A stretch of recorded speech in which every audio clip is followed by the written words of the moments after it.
are members by the imperial family representatives, I would like to thank them. Without them, this would not be possible, no? For their commitment, time and talents they have shared for 1 year, and their selfless love for family. Despite our differences, we were able to have unity and cooperation. More than chance, more than fate, more than words on a page, more than words. Love is the all of life. It is true that sometimes we just literally fall in and fall out of love, but we allow love to be self-energizing so that wounded love becomes a healing love. I think that's beautiful. Wounded love becoming a healing love. There are pains, wounds, and struggles in the family, but allow it to become a healing love. Silent miracles. Oh, I know it was all meant for you and me. The wonder of it. As we celebrate today, that we become closer as one imperial family. All this we offer in Jesus Christ, our Lord. Amen. As we walk through every season, there's a purpose to the motion we can feel. Pakusugon katabi ang pag-explore. We should be more inclusive. Hanapon tan sa tuyang mga paryentes na yaon sa iba-ibang banwaan.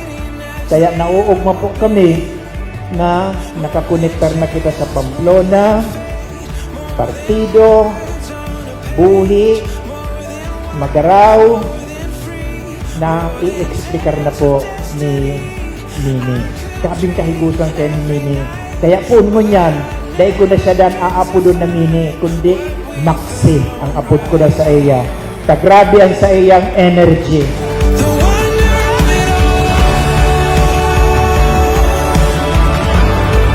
The beauty now unfolding for us to see. Silent Yan in life, it's beautiful because our life starts with aspiration, what we dream, what we would want to achieve. But this aspiration later on becomes an inspiration in our life to be able to move us to go forward.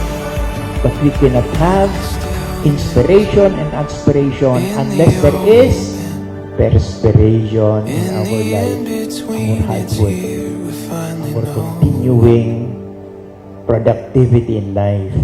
We are the revelry, we are the dreamer. Meaning to Maxi, bako sa size, ano? Anyway, doon baga kita, sabi, yaw sa Baaw, apat na aki ni Lucas, and si Gregorio nag-migrate sa, sa Pili. So ngunyan, itong yaw sa Baaw na nawalat, yan po, mga family, 3 branches, Rafael, Ambrosia, and Bartolomea na aki.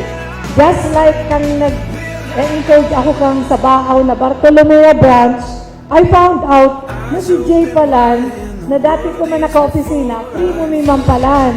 So sabi ko, wow, nagdarakol ang mga DTI retirees na magkapirisan Palan.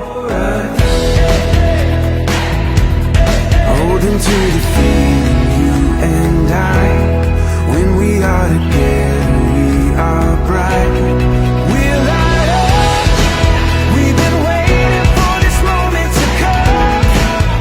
So, what has been written about the Imperial? Sa field ng history, we have this term called historiography. So, historiography are what are the things that have been written throughout the generation.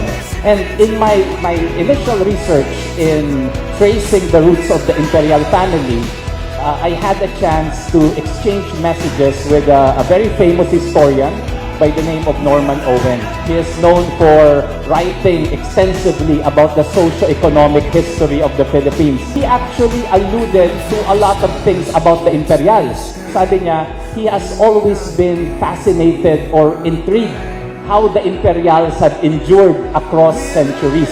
Ano ang yaon sa mga imperial? Why they have remained throughout the centuries, even during the time of colonization. So from the Spanish period, the imperials were known as local leaders or mga principalia. In the future, this is actually a dissertation topic. Imperials pa lang pwede na maging sarong disertasyon sa history.